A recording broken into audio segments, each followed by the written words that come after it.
if any of you do want just personal feedback on your presentation, we can do that this morning as well. So instead of getting written feedback, if you just want to come and have a chat, we can do that. Okay. What do you remember? Well, because I wrote notes as I went along, so I'll just have a look at what I wrote about you. Okay. Right, we'll do that at some stage as well. Folks, I think that's just about probably everybody that's coming this morning. So as I know that's got an appointment.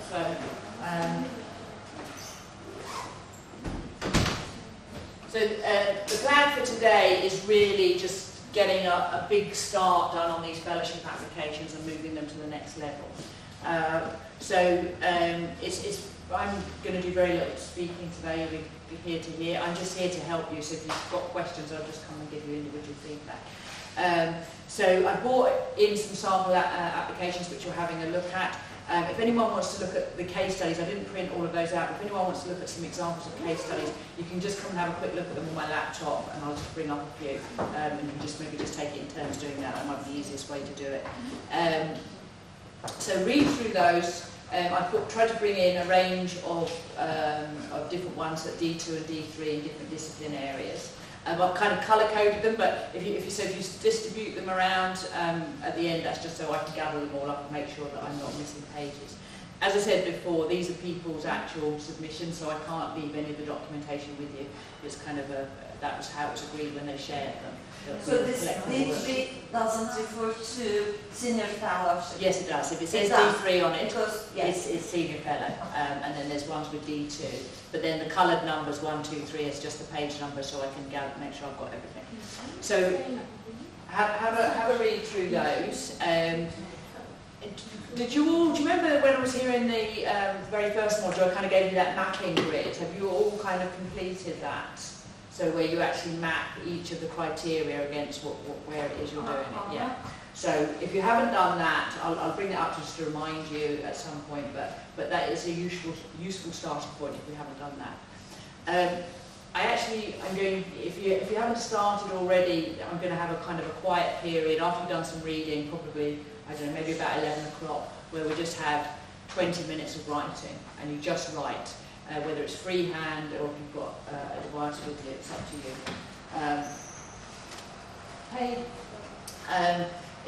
I would really like you to write that text and then share it with a colleague, okay, so you can get some feedback on it, all right?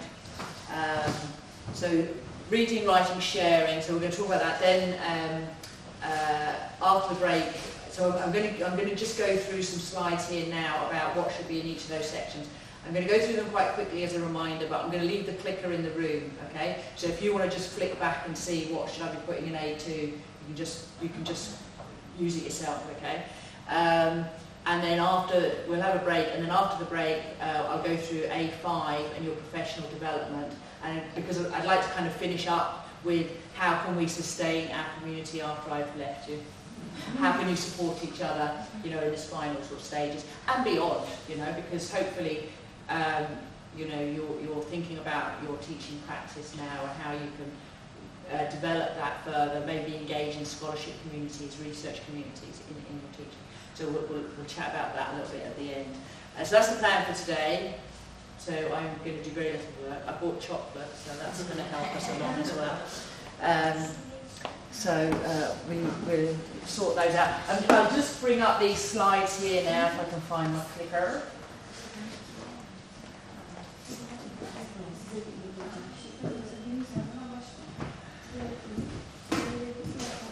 So the other thing that was suggested, I didn't get round to doing your feedback on your micro-teaches last night. I'll do that while you're reading and writing. But some people have said they'd like just to get personal feedback from me. I'm quite happy to do that. So if you want to just come up and we can go and find a quiet place in the room and do that, I'm happy to do that rather than give you written feedback. It's entirely up to you. It's your choice. So just really, I'm just going to show you what's on these slides rather than go through it in a lot of detail. If I just turn that off for a second. So this is what we're doing today. We also have a micro-teach left over from yesterday. So when we're kind of all getting a bit kind of bogged down, we've got a bit of light entertainment. We'll have a 6-minute lecture to cheer us all up and inspire us. Okay, so we'll just choose an opportune moment to fit that in. Right, so this is really geared up for D2s, okay, but so using the area of activity statement, so those A1s to A5, aim to write about 600 words in each area. So those criteria are very much for D2 people, okay? And then just remember that although you're focusing your headings on the A1s to A5, you're putting in your professional values and your core knowledge are embedded in all of those, all right? So A1, you've got all these written on your hearts now, I know, design and plan. All your professional educational activities, design or redesign curricula, courses, programs of study, identify and plan different kinds of interactions with the learners, okay, single sessions or larger programs. So you might sort of think, you know, very micro, how you use the examples we had yesterday, the Kahoot and the Answer Garden, to get that kind of direct interaction in the classroom. Other things outside, you know, are you an external examiner for another program? Do you sit on validation panels for other courses? So those are other things where you're supporting other learning, creating resource packs or online materials. All of those things come into that design and planning. So again, for D2 people, the main ways in which you design and plan learning activities. So this kind of comes out of your philosophy. So it's 100 words about, this is kind of the overall approach that I always take when I'm design and planning, okay? Do you know what I mean? It's like the headline bit. This is what's underpinning my approach to teaching and learning. And then under that, give these reasons. Why are you choosing specific subject? Why are you choosing particular activities and techniques? So this was... you know, when I was giving you feedback the other day, you know, the descriptive bit is very small, and this is the reasons. It has to be the thing. Why did you choose this? Why are you using those different activities? Why are you using specific learning technologies? How do your choices facilitate student learning? Okay, so you need to make that connection. I chose this because, and this is, you know, how it's going to improve the learning. Okay. So I chose using clickers in the classroom because it helps students stay awake and stay focused and identify the key areas or whatever, okay?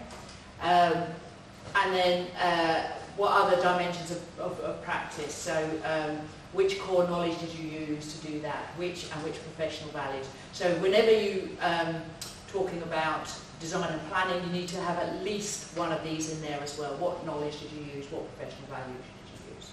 Okay, does that all make sense? Similarly for A2,